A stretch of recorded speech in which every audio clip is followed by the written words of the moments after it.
Relaciones personales. ¿Cómo convencer a los demás e influir para lograr lo que se desea de los otros?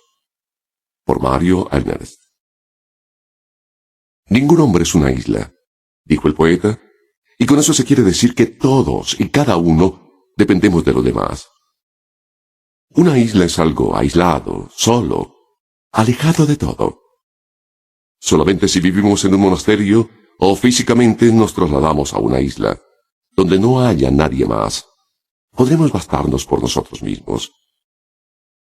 Esta dependencia de todos los seres humanos se manifiesta en cada una de las actividades de nuestra vida, sea el amor, sea la familia, sean los negocios, y aún en los mismos deportes o actividades de entretención. Se repite: nadie es una isla.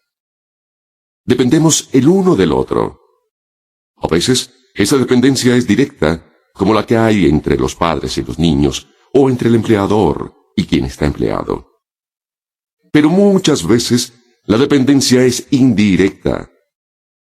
A todos nos ha tocado, no una, sino muchas veces, tratar de convencer a otra persona de algo que es de interés mutuo.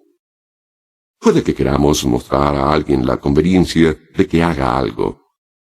Puede que tratemos de vender mercancías o ideas a los otros. Puede que se trate de que alguien adopte una línea política. Puede incluso que se trate de crear una línea de acción, y para eso hay que mostrar sus bondades a las otras personas. No se trata solo de mostrarlas. Mostrar simplemente muchas veces puede no ser suficiente. Se trata de que después de mostrar esas líneas o esos argumentos, los demás las adopten como suyas. En eso consiste el influir en los demás. La influencia no tiene que ser clara y directa. Si se convence a los otros que se trata de algo bueno, así no se den cuenta que uno hizo la labor de convencerlos, ya se creó esa influencia. Lograr eso es un arte. Y como en todo arte que se respete, hay técnicas que ayudan a lograr lo que se busca. Al mostrar cuáles son esas técnicas y ayudar así a que uno pueda influir en los otros, es el objeto de este libro. Claro que hay que advertir que no existen fórmulas únicas, no. Cada persona debe adoptar las sugerencias que se dan en estos textos y adaptarlas a cada situación. Igual que al ajedrecista se le enseñan determinados gambitos y movimientos que después sabe incorporar a cada partida, la persona que tiene que llegar a influir en los demás asimila las sugerencias que aquí se dan y con su inteligencia las sabe adaptar a cada situación. Por eso es importante que cada una de las lecciones, de los consejos y de los métodos enunciados, antes de seguir adelante, cada cual los sepa adaptar en su imaginación a situaciones que ya conoce y en las cuales se podría aplicar lo dicho. Ese es el ejercicio básico, y mediante la aplicación imaginaria de los métodos enunciados, a situaciones que uno ya ha conocido o que uno se imagine, cada día se llegará más adelante y uno logrará la regla dorada. Trata a los demás como quieras que te traten a ti. Antes de comenzar, hay que recordar la regla dorada, la que se debe aplicar a todas las relaciones. Ella es que hay que tratar a los otros como uno quisiera que lo trataran a uno. Esa es la mejor forma de tener buenas relaciones con los demás y evitar caer en trampas. Si uno aprende esta regla, ya tiene avanzados muchos pasos en el camino de lograr lo que se quiera, y no solo convencer a los demás, sino del éxito en cualquier actividad.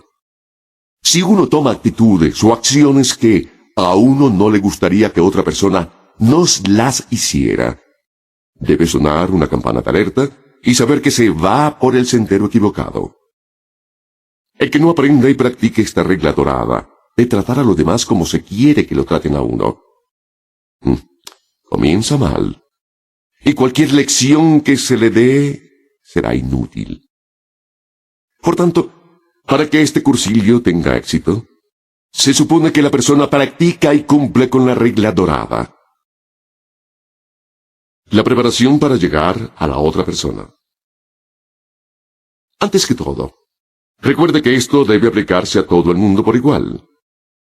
Hay quienes dividen al resto de la humanidad en tres clases de personas. Veamos.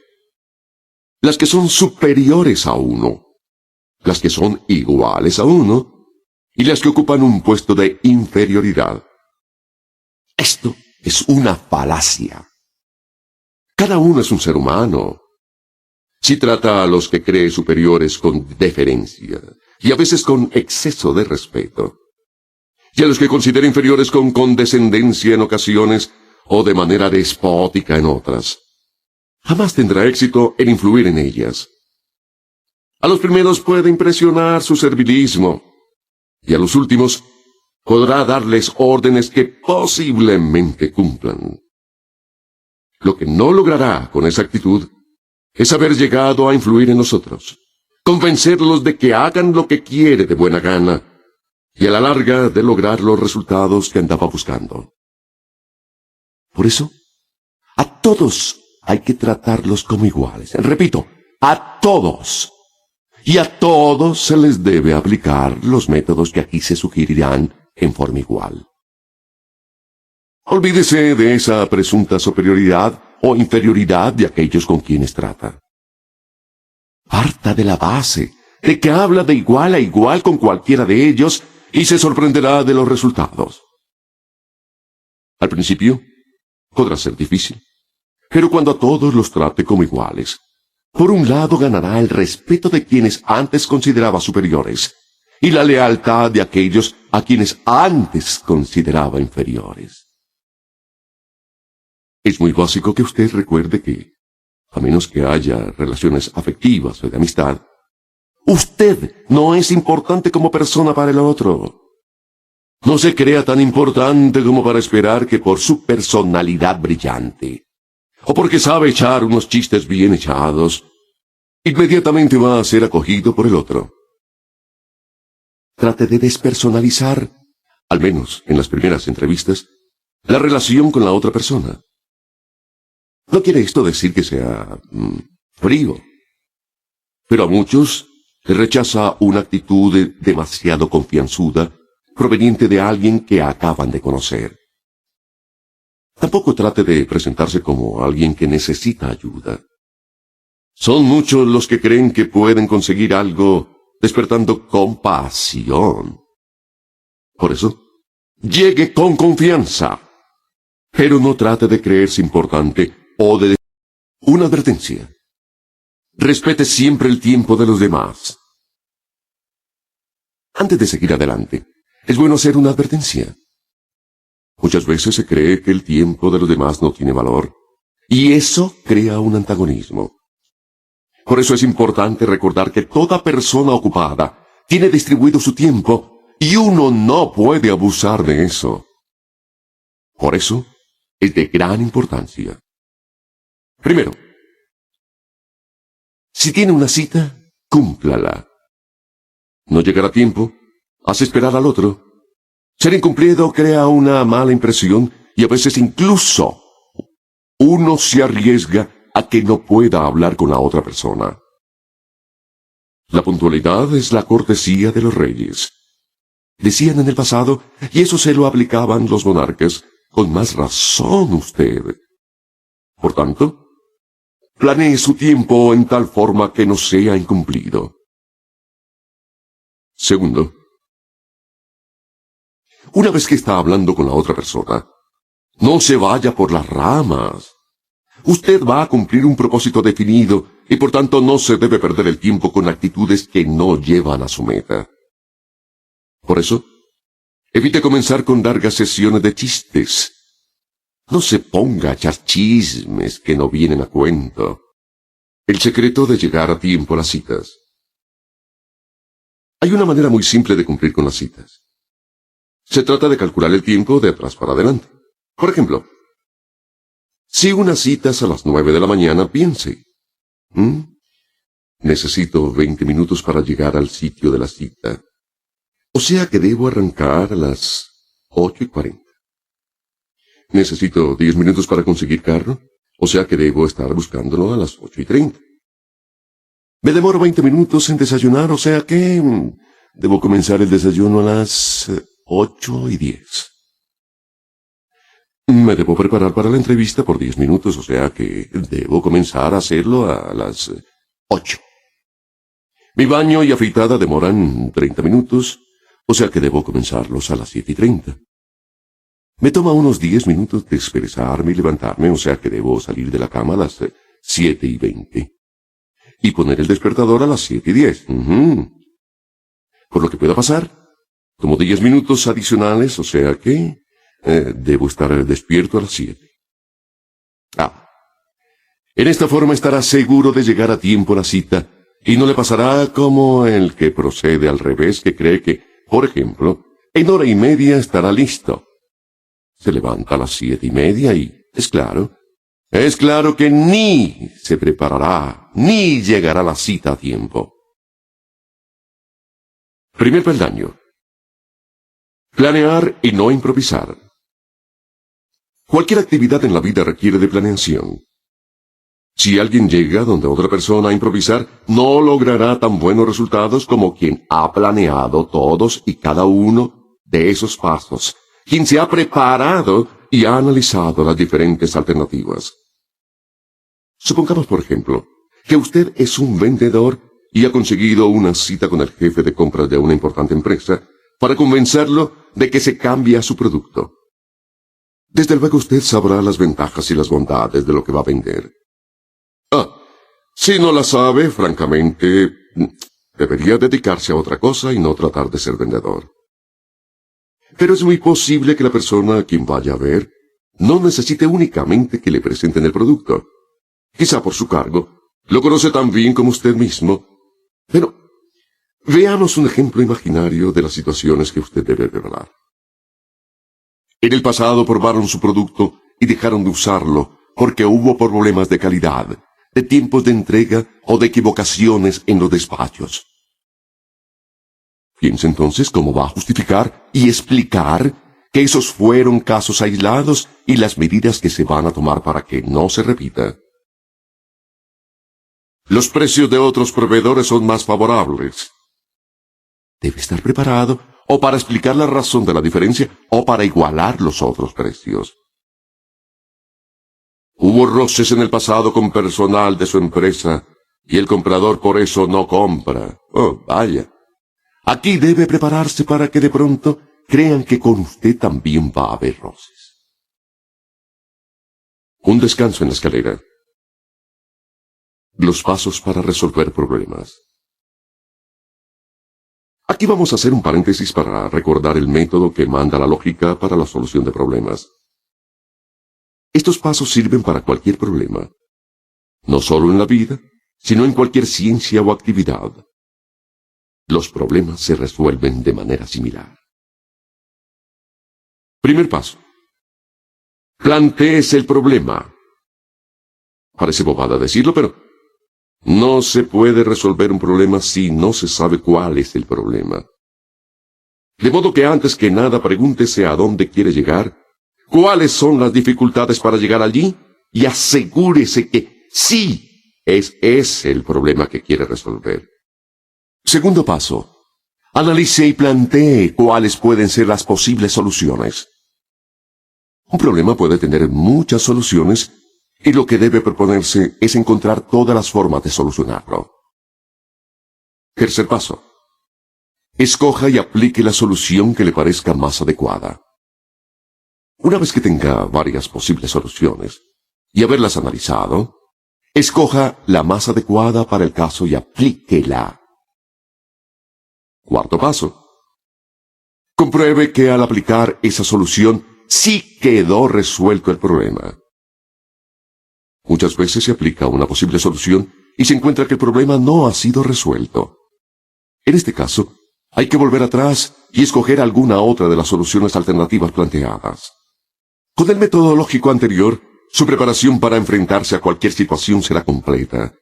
Nada le cogerá de sorpresa y, sobre todo, llegará preparado para cualquier evento. Es importante, además, tener en reserva alguna otra solución de las que no se escogió, para que así, si por alguna razón falló la escogida, no quede en el aire. De estar preparado depende siempre el resultado final de cualquier cosa que intente hacer en la vida. Repito, de estar preparado depende siempre el resultado final de cualquier cosa que intente hacer en la vida. Y ahora sí podemos seguir adelante para los demás peldaños que se deben escalar para influir en los demás y convencerlos con uno. Ya dijimos que el primero es llegar preparado y con planes hechos. Cuando ya esté preparado, puede seguir adelante. Pero no se olvide de lo dicho hasta ahora. Trate a todos como iguales.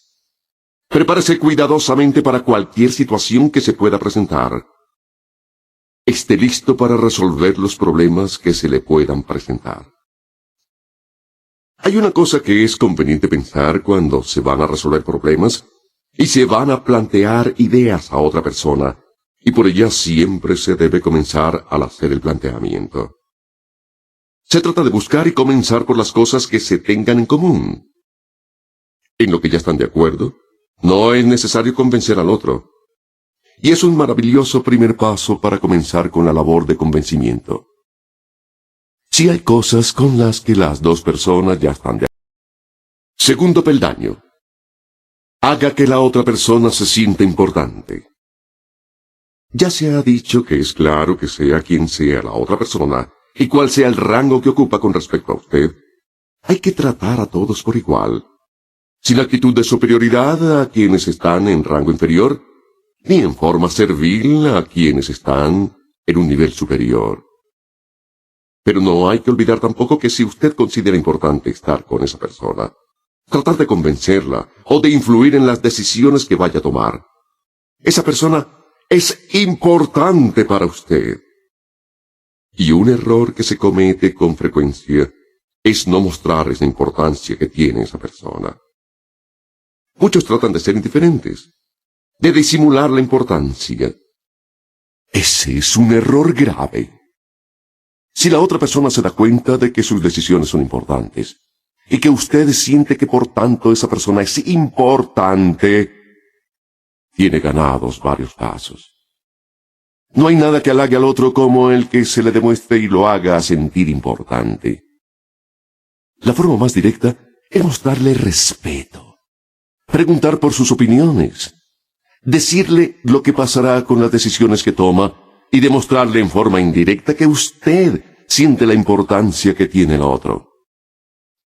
Cuando alguien se siente importante, tiene la tendencia de tratar de identificarse con quien lo hizo sentir así. Y es lógico. Si hay quien siente que alguien es importante, si esa persona no ocupa un sitio alto, su opinión tiene poco valor. Por tanto, al hacer sentir importante al interlocutor, ya tiene ganado un paso.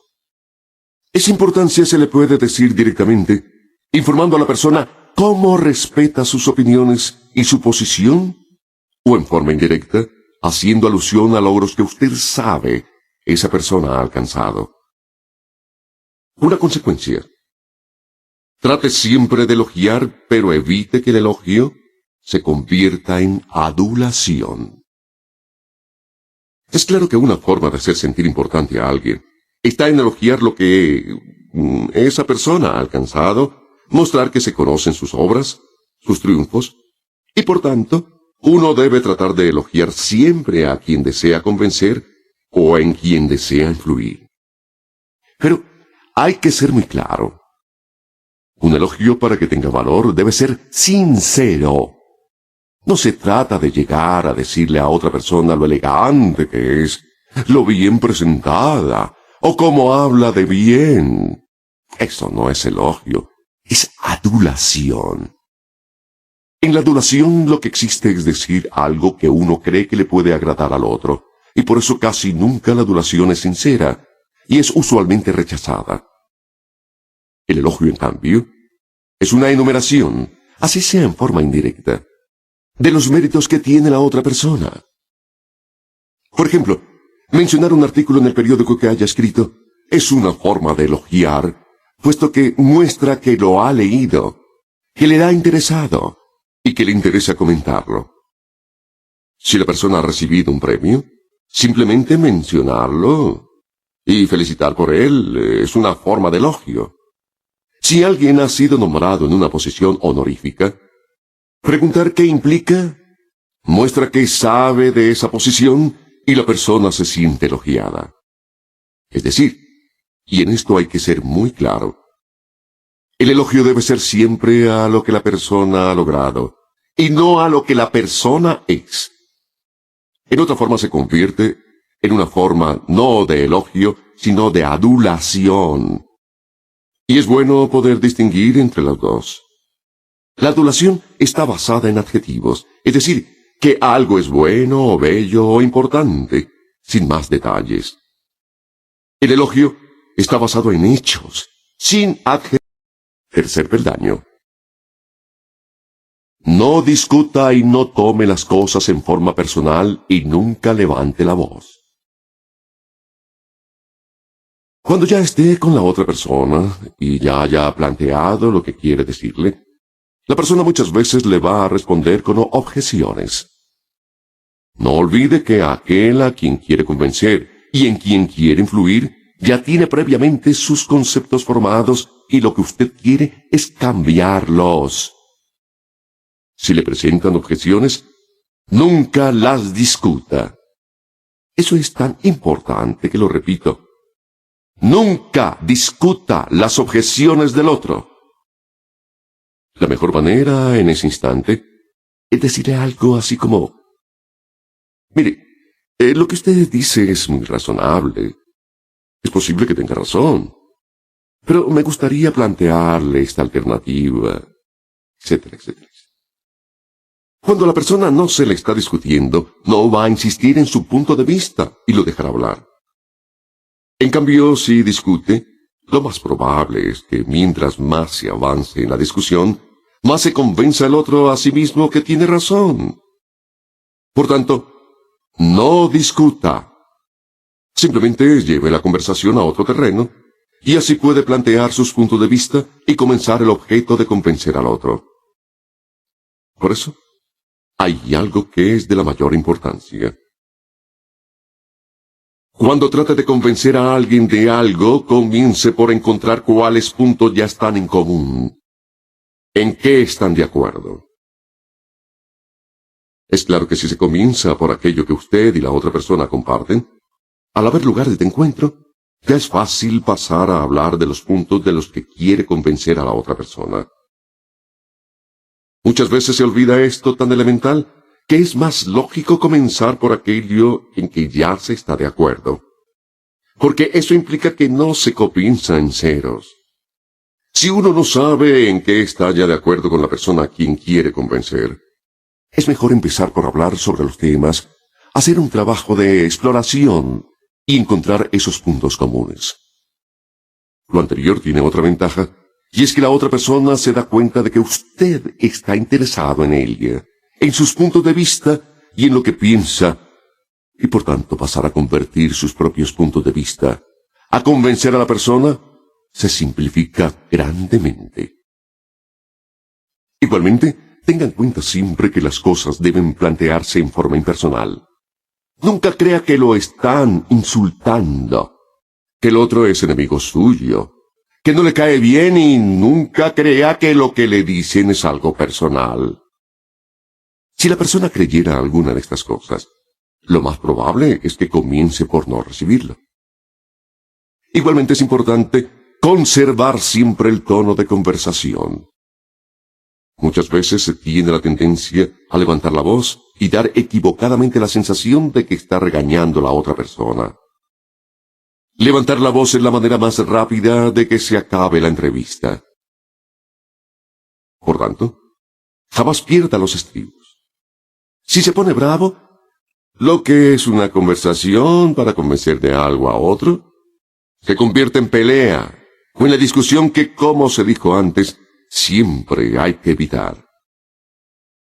Por tanto, este peldaño implica: no discuta, no se ponga bravo, nunca levante la voz.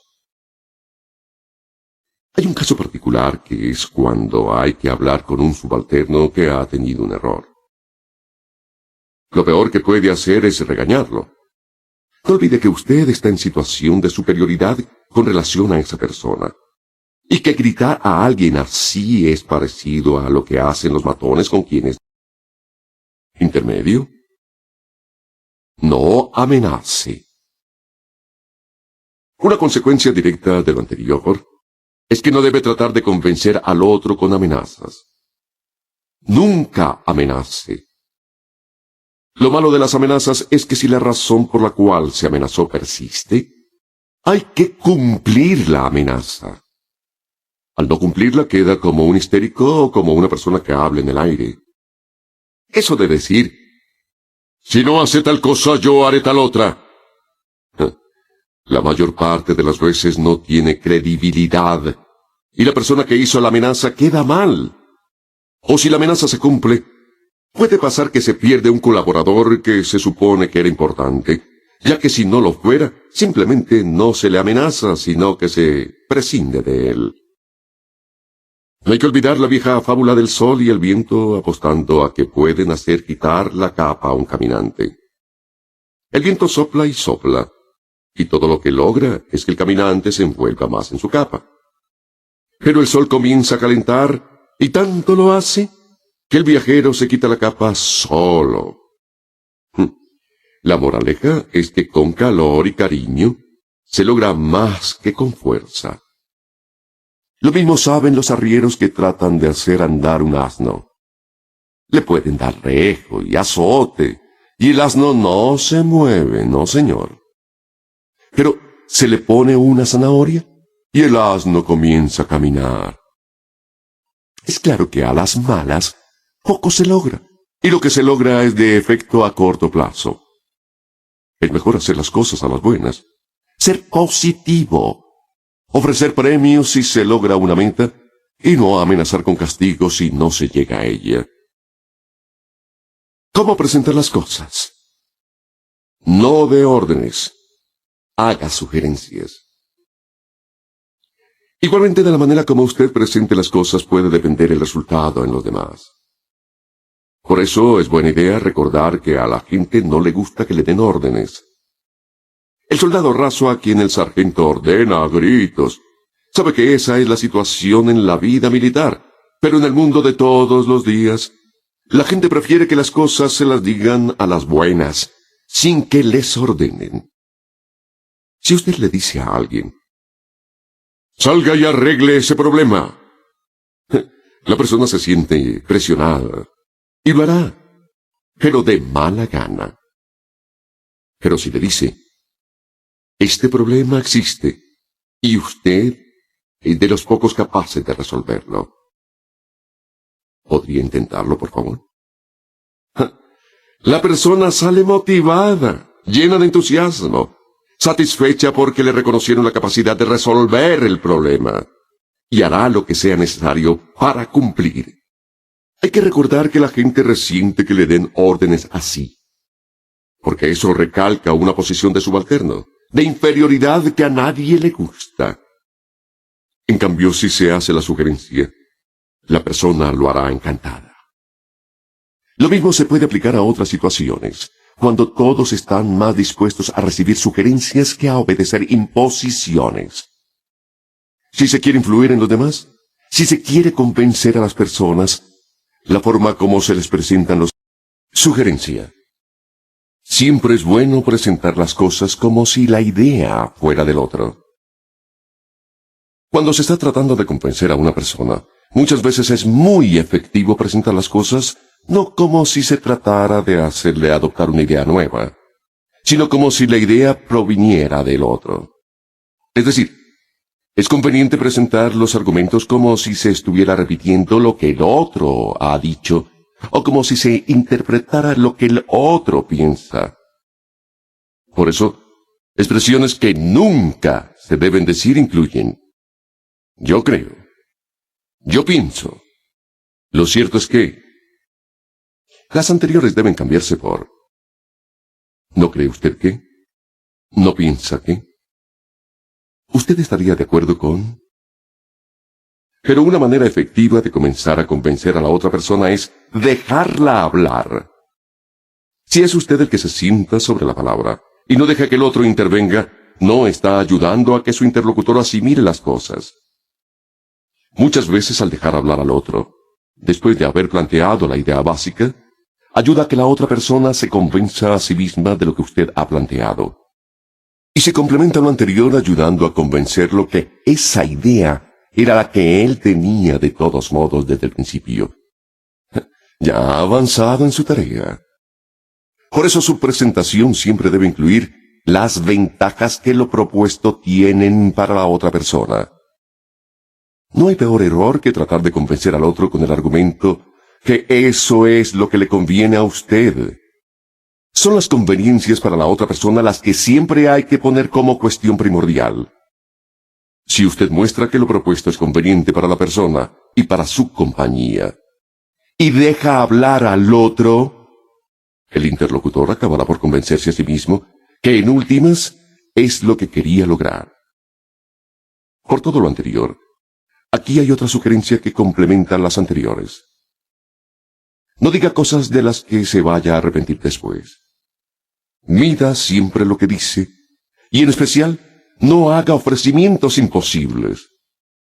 Por eso, debe prepararse para saber en qué momento debe callar. Ya lo dijo Confucio hace muchos siglos. Uno es el amo de su silencio, pero es el esclavo de sus palabras. Esta maravillosa máxima vale la pena repetirla. Uno es el amo de su silencio, pero es el esclavo de sus palabras. Eso quiere decir que lo dicho, dicho está, pero que nadie se equivocó jamás quedando callado. En forma más elocuente, hay igualmente un dicho en nuestro idioma. Por la boca muere el pez. El saber callar es tan importante como el saber decir las cosas en forma oportuna y elocuente. Un conocido escritor de Estados Unidos cuenta lo mismo en la siguiente parábola. Fui al mercado y me encontré en la pescadería. Allí había una mesa llena de pescados, y al lado de cada uno de ellos un letrero que decía: si no hubiera abierto la boca, no estaría aquí. Por tanto, se repite. Cuarto peldaño. Siempre analice qué tanto puede ceder. Lamentablemente uno casi nunca puede tener en estas cosas de las relaciones personales y de convencer a los demás una victoria del 100%. Lo importante es llegar a la meta que uno se propone, así no se logre absolutamente todo lo buscado. En estas circunstancias es sabio llegar uno preparado sabiendo qué tanto puede ceder en caso de que sus ideas no sean aceptadas en su integridad.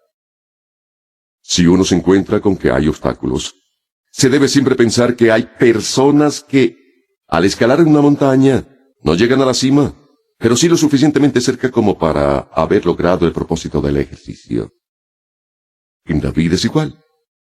Si a uno no le aceptan todo lo propuesto, es una gran victoria alcanzar una parte, y de lo que se trata es de que esa parte sea la mayor posible. Por tanto, no se descorazone si su triunfo no es total. En la mayor parte de las situaciones de la vida, un triunfo parcial es el equivalente de una victoria. Y pase otro descanso. Sea lógico.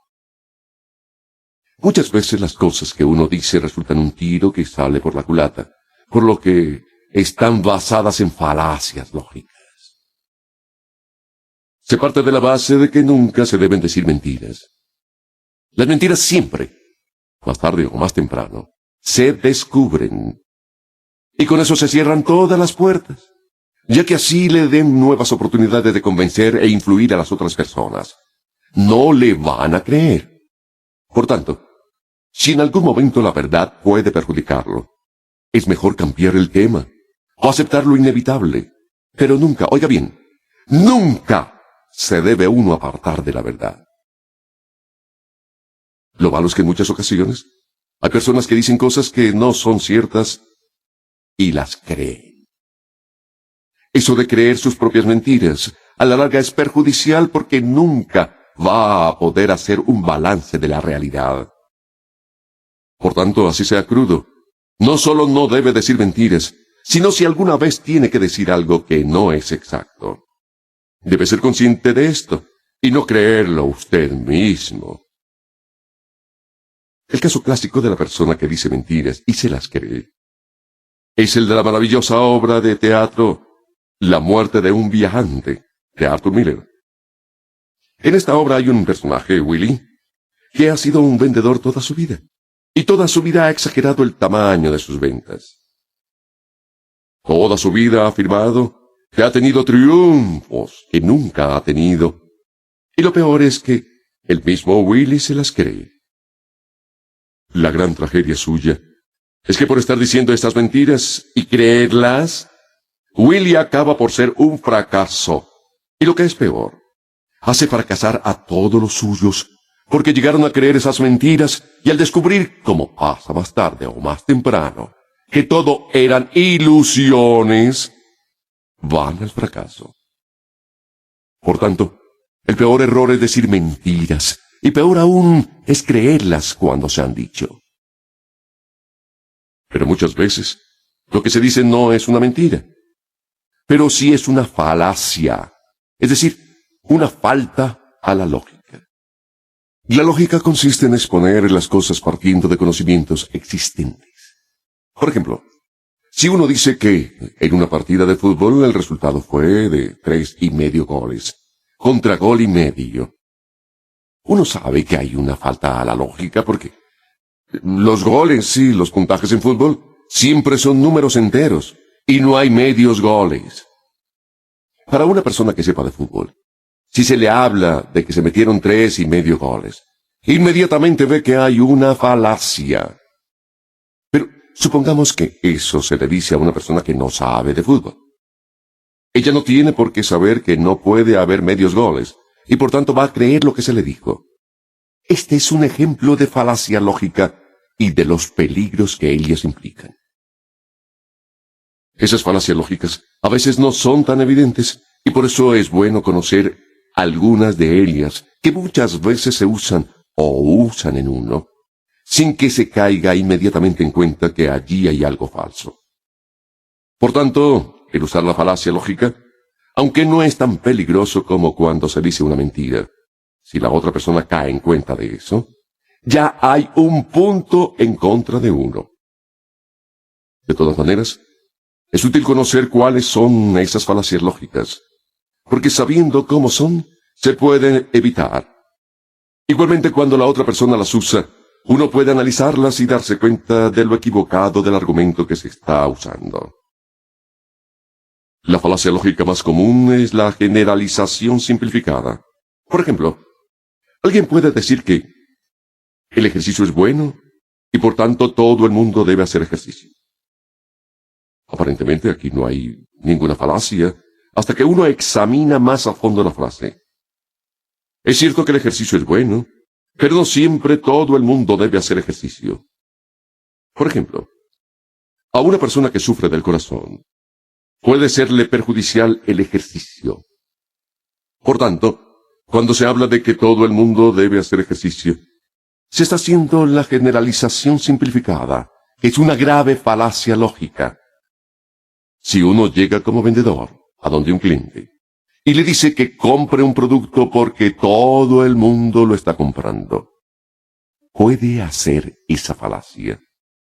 Puede que el producto no sea adecuado a las necesidades de esta persona y se corre el peligro de que se pierda credibilidad.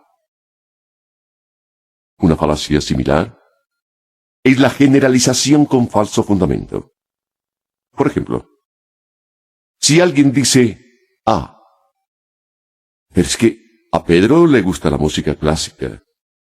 A mí me gusta la música clásica. Y por tanto a todo el mundo le gusta la música clásica. Es claro que el que a 2 personas nos guste la música no obliga a todo el mundo a que le guste. La tendencia de muchos es generalizar, y como se trata de una falacia difícil de captar, se puede llegar a conclusiones equivocadas con facilidad. Es muy común la falacia basada en la relación ilógica.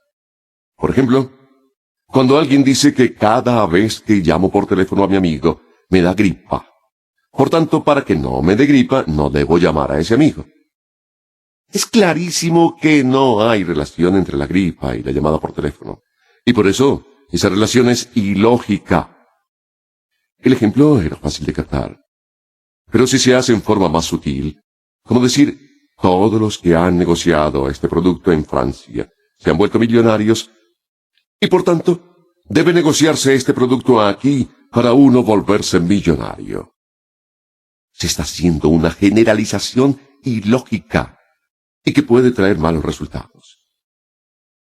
Lo que es comercial en Francia puede no serlo aquí. Y no hay necesariamente relación entre los gustos franceses y los de aquí. Y por eso este tipo de relación es una falacia. Una falacia muy común es la que es contradictoria en sus premisas. Por ejemplo, decir que estoy fabricando un producto que se vende solo. Por tanto, no se va a necesitar vendedores para ese producto. Es una contradicción, ya que no hay nada que se venda solo. Y un esfuerzo de ventas siempre es necesario, así consista simplemente en poner un vendedor. Una falacia adicional es la de buscar misericordia, que se compadezcan de uno y sobre él ya se previno antes. Por ejemplo, si a alguien le preguntan si una persona está calificada para un puesto y la respuesta es, el pobre hombre se está muriendo de hambre, tiene una esposa y 5 hijos para mantener, y lo van a echar de la casa donde vive. Se está cometiendo este tipo de falacia. No se está diciendo si la persona está capacitada o no para el trabajo, sino se está tratando de que le tengan compasión. Al revés de otras, esta falacia es muy fácil de captar y por eso es tan peligroso usarla. A la otra persona no le interesa hacer caridad, sino cumplir un objetivo. Y quien trata de que le tengan compasión, corre el peligro de... Regla básica. Cree confianza, siendo siempre honesto y sincero. Quien habla con honestidad y da acento de veracidad a lo que dice, quien crea la fama de no decir sino lo que es cierto, lleva muchos pasos ganados. Porque crear confianza es una de las más importantes bases para cualquier relación. Y para crear confianza, se debe proceder con honradez, con sinceridad. Y cuando a uno le tienen confianza y trabaja para que ella no se pierda, ya ha avanzado en el arte de convencer a los otros e influir sobre las personas. Y esto es claro. A la gente le gusta más tratar con personas sinceras y honestas que con aquellos que han creado fama de truqueros, de personas listas para engañar a los demás, de personas que solo trabajan en beneficio propio. Porque, se repite, la confianza se... Quinto peldaño. Busque la colaboración de la otra persona. Una de las más frecuentes fallas en nuestras relaciones es dirigirnos a los demás en términos que, en el mejor de los casos, son de exceso de confianza, pero que casi siempre suenan como algo autoritario, como si se diera una orden. Igualmente, esto implica que no se cumple aquello de buscar que la otra persona se sienta que las ideas o nacen de ella, o que por lo menos están de acuerdo con las ideas que la persona tiene.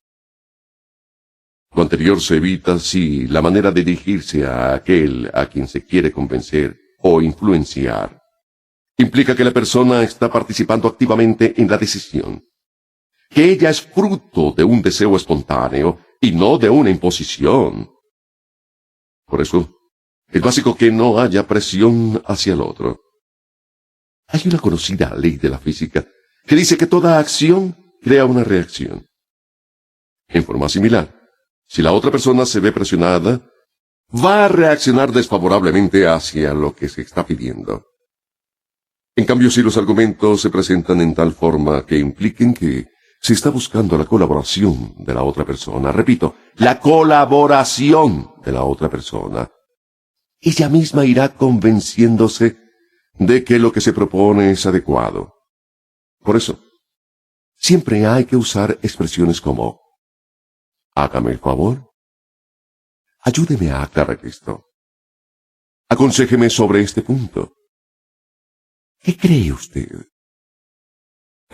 En últimas, hay que recordar que la persona a quien se busca convencer posiblemente sabe tanto del asunto como usted mismo y que es persona capaz.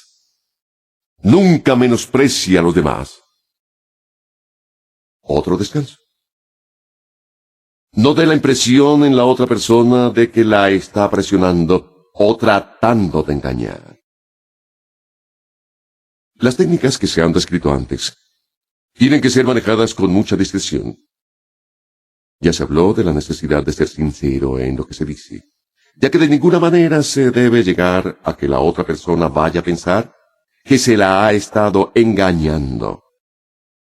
Por eso, cuando se pide consejo o se ofrece algo, siempre debe estar basado en una realidad. Una de las peores técnicas que existen, y que infortunadamente es usada con frecuencia, es ofrecer un regalo que resulta falso. Por ejemplo, hay vendedores que, en lugar de ofrecer francamente lo que desean vender, se inventan una gabela que se supone que es gratuita, pero que después se descubre que requiere una inversión por el otro lado. Por ejemplo, un vendedor llega a ofrecerle al potencial cliente de regalo un servicio gratuito de información o de consulta.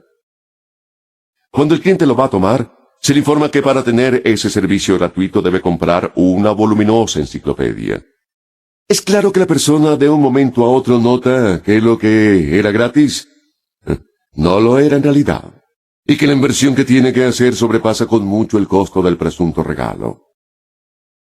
Es claro que esa persona se va a sentir engañada.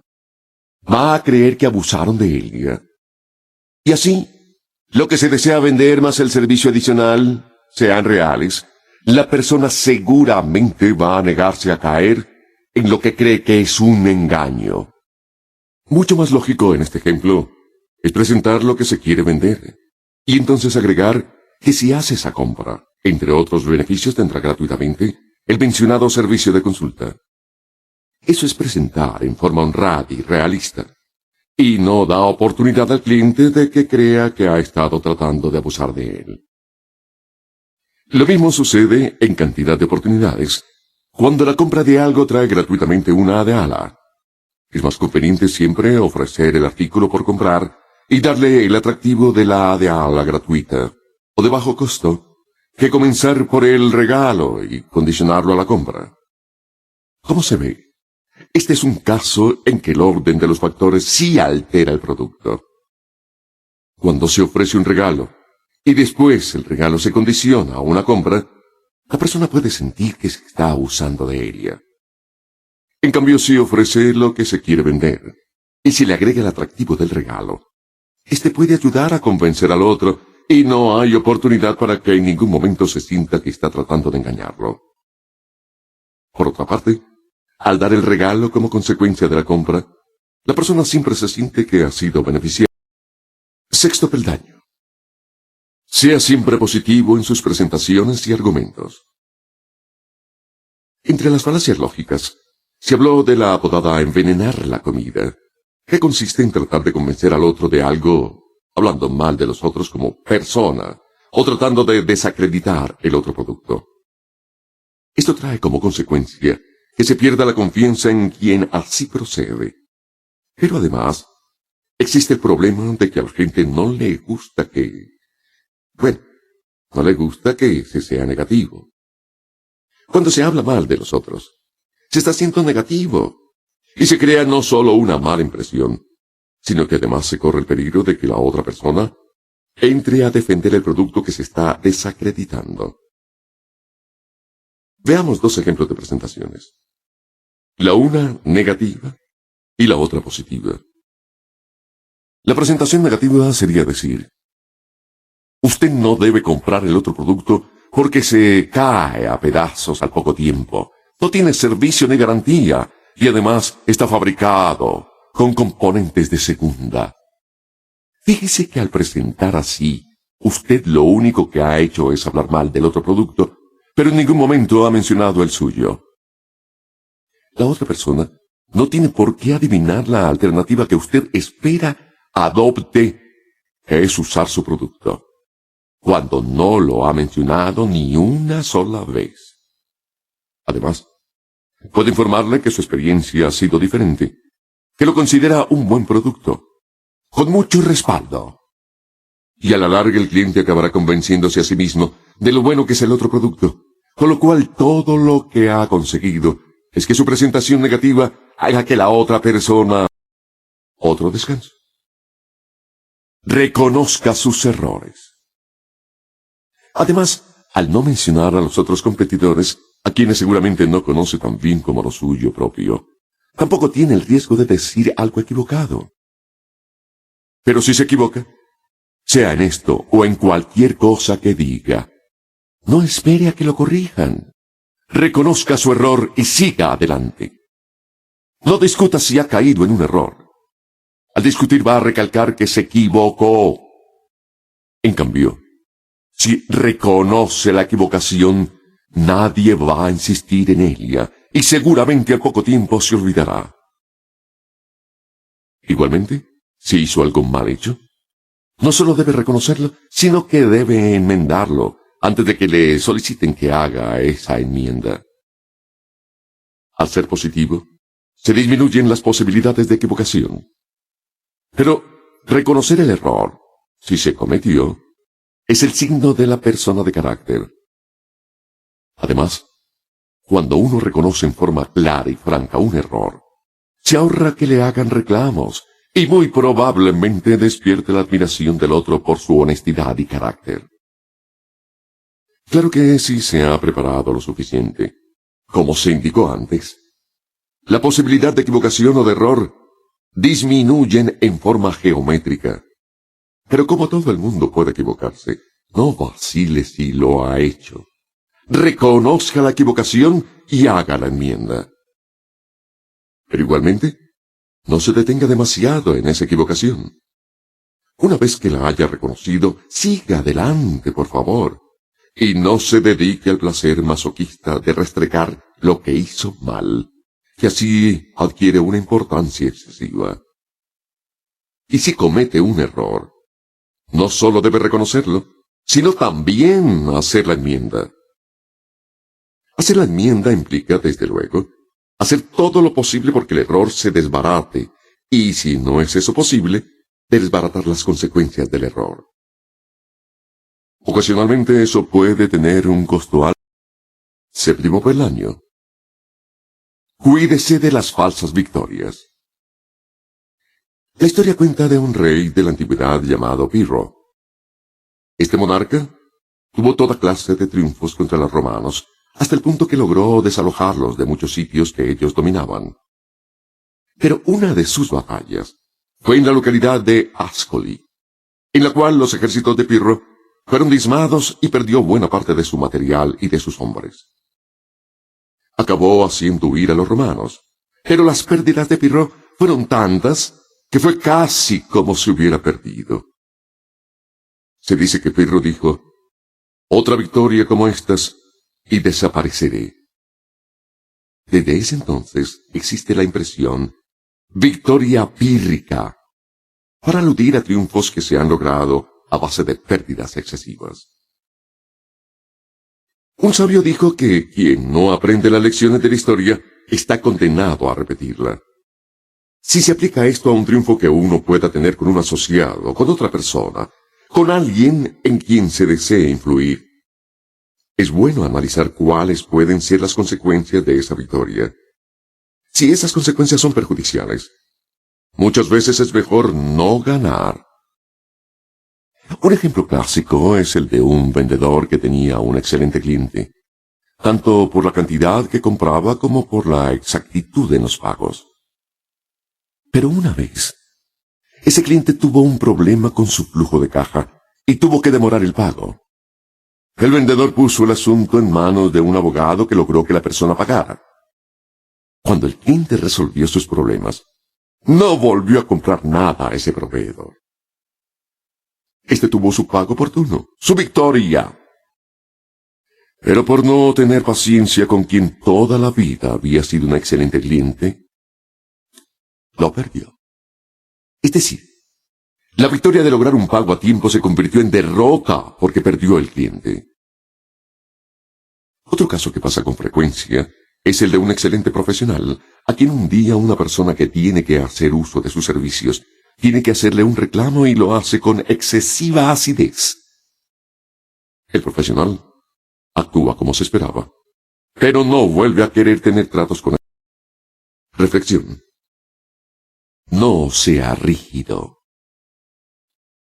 Muchas veces esas victorias falsas son consecuencia de que la persona piense con rigidez. Dice, no me importa perder un cliente que no me paga a tiempo. Y posiblemente eso sea cierto si el cliente nunca paga a tiempo. Pero si la rigidez llega a tal extremo que no perdona una falla de ese cliente, la victoria se repite, es pírrica.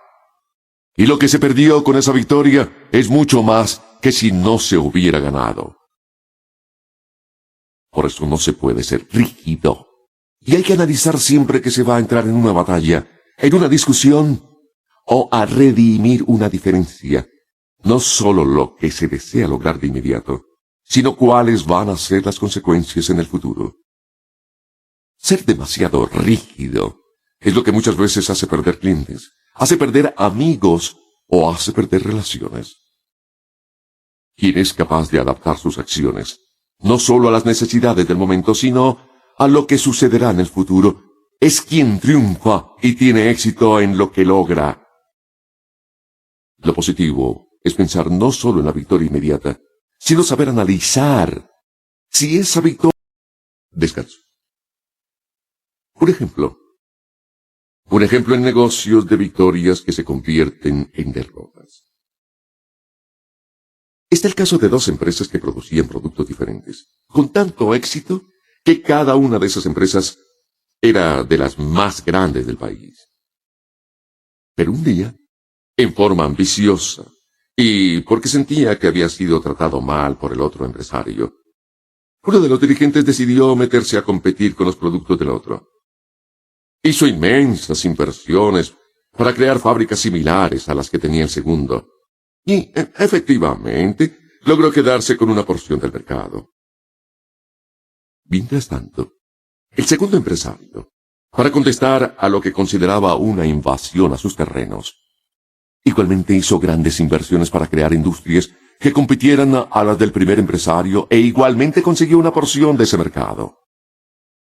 Lo malo es que en ambos casos las inversiones fueron tan grandes, los gastos de instalación tan excesivos y la experiencia de largos años de cada empresario en su respectiva industria era tan grande que el mercado que consiguió cada cual en sus nuevas industrias no alcanzó para cubrir la inversión. Las deudas que cada uno adquirió se comieron muchas de las utilidades que se lograron, y el resultado fue que, aunque cada uno se sintió victorioso, porque había logrado meterse en el campo del otro, la victoria se tradujo en inmensas pérdidas para cada uno, ya que tuvieron que hacer guerras de precios, y el mercado no aguantaba dos empresas de ese tamaño.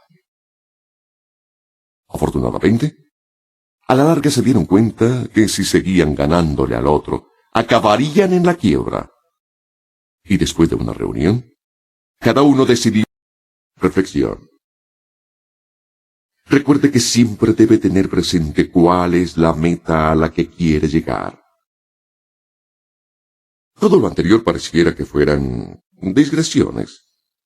Pero muchas veces la persona está tan ansiosa de tener una victoria que se olvida del objetivo fundamental que se está buscando y que es el objeto de la sugerencia de esta obra. Se trata de ver cómo se convence a los otros y de influir en sus decisiones. Lo que muchos olvidan es esa meta clara, y por ganar discusiones o por tener victorias, pierden el contacto con la otra persona, y en esa forma ni se la podrá convencer jamás de lo que se quiere, ni se podrá influir sobre ella. Por tanto, es importante que en todo lo que se diga y se actúe, repaso de lo dicho hasta ahora. Es el momento de hacer un breve repaso de lo que se ha dicho hasta el momento en este cursillo sobre cómo convencer a los demás e influir sobre las personas. Uno debe prepararse para llegar a la otra persona. Se debe respetar el tiempo de los demás siendo cumplido, no haciéndose esperar y no yéndose por las ramas. Uno debe planear y no improvisar. Uno debe seguir los métodos de la lógica para resolver problemas. Uno debe anticipar todas las posibilidades. Se debe tratar a todos como iguales. Uno debe hacer sentir a la otra persona importante. Uno debe saber elogiar y debe evitar adular. No se debe discutir. No se debe uno enojar ni levantar la voz. No se debe amenazar. Tratar de que el otro adopte sus ideas como si fueran propias. No se debe hablar demasiado. Uno es amo de su silencio y esclavo de sus palabras. Uno debe mostrar las ventajas que tiene para la otra persona, lo que se le... Un intermedio.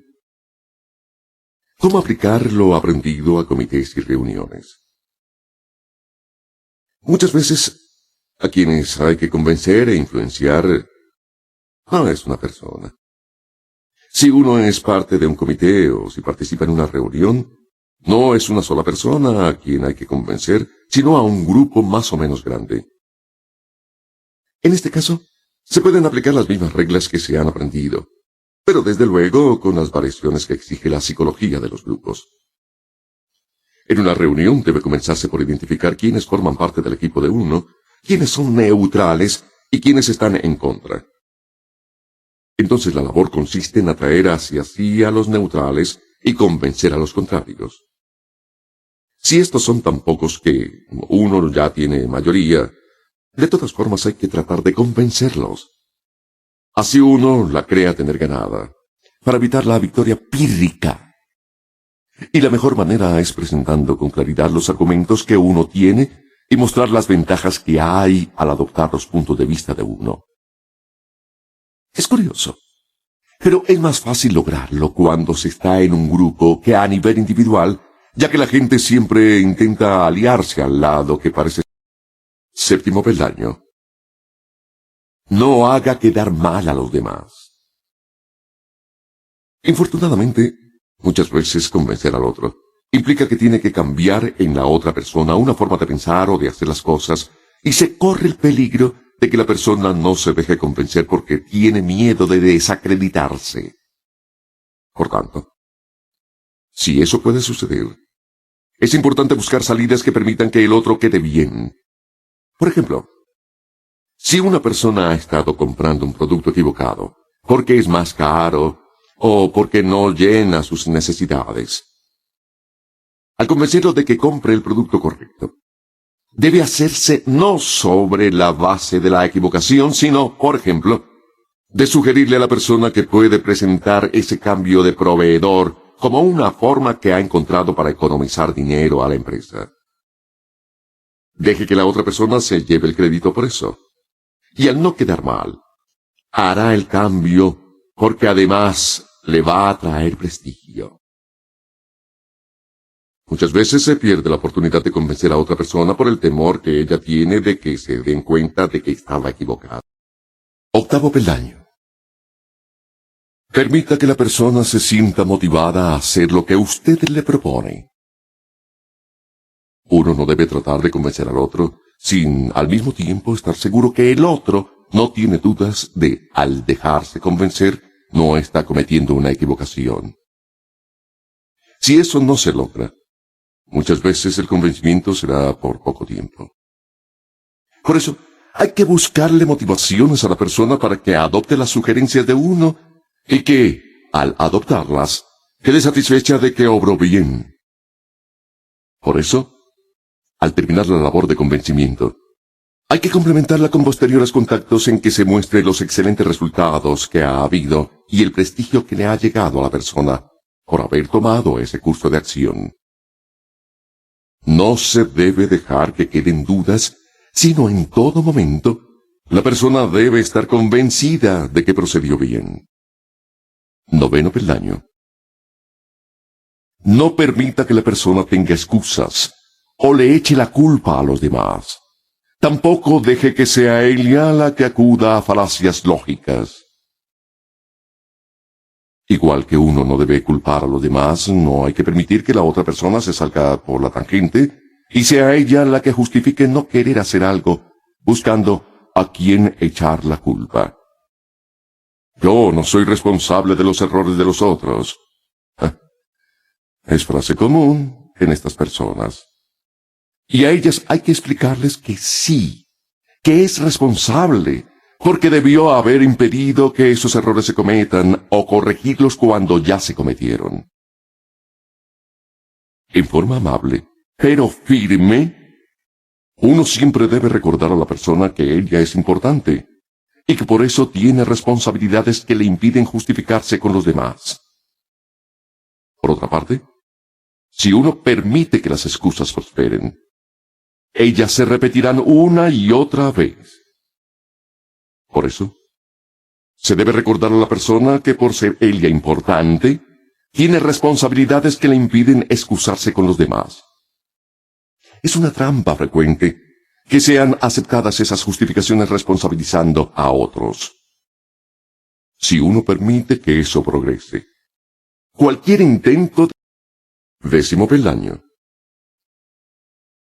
Analice siempre cuál es su posición para negociar.